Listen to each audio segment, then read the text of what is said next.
रक्षाबंधन की कहानी है। इसे ना आप लोग लास्ट तक ज़रूर सुने, आँख में आंसू आ जाएगी। एक गांव का नाम था फतेहपुर। यहाँ की गलियां और हवाएं भी भाई बहन के रिश्ते की मिठास से भरी थी। इसी गांव में रहते थे रेशम और रोहन, जिन्हें गांव के लोग प्यार से फतेहपुर की जान कहते थे। रेशम और रोहन का रिश्ता बचपन से ही खास था। वे हर साल रक्षाबंधन का त्यौहार बड़े धूमधाम से मनाते थे। एक दिन रेशम को एक पुराना पत्र मिला, जिसमें लिखा था, रेशम, इस रक्षाबंधन पर तुम्हें एक अनमोल तोहफा मिलेगा। पत्र पर न तो कोई नाम था और न ही कोई पहचान। यह पत्र रेशम को हैरान कर गया। उसने रोहन को यह बात बताई और दोनों ने मिलकर यह जानने का निर्णय लिया कि यह पत्र किसने भेजा है। जैसे जैसे रक्षाबंधन का दिन नज़दीक आ रहा था, रेशम और रोहन की उत्सुकता बढ़ती जा रही थी। उन्होंने गांव के बुजुर्गों से भी इस बारे में बात की, पर किसी को भी इस पत्र का राज नहीं पता था।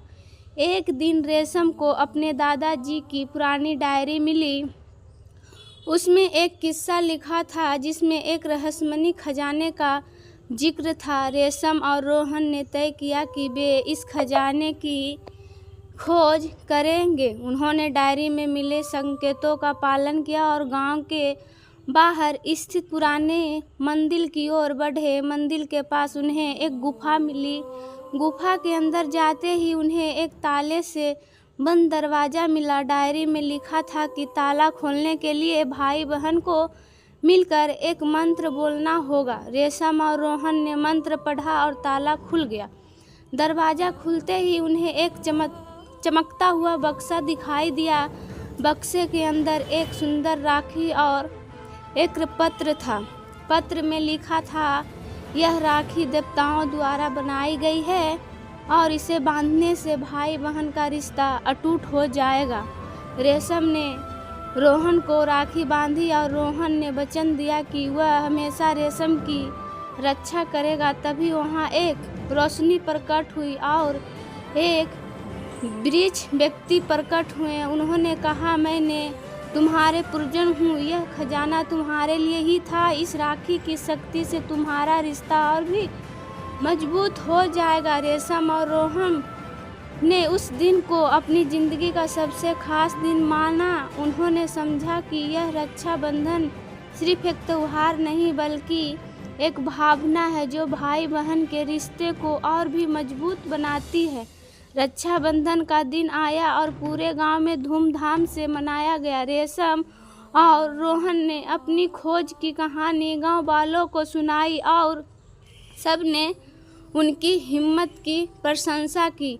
अब हर साल जब भी रक्षाबंधन आता है, रेशम और रोहन उस खजाने की राखी को विशेष रूप से पहनते और अपने रिश्ते को और भी गहरा करते।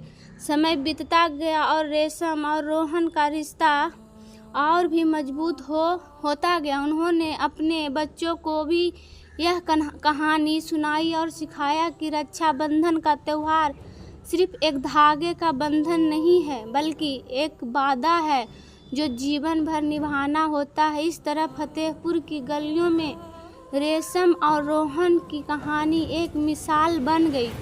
हर भाई और बहन ने उनसे प्रेरणा ली और अपने रिश्ते को और भी मजबूत बनाने का संकल्प लिया। इस तरह रक्षाबंधन का त्यौहार हर साल और भी खास होता गया और भाई बहन के रिश्ते की मिठास से फतेहपुर की हवाएं हमेशा महकती रही।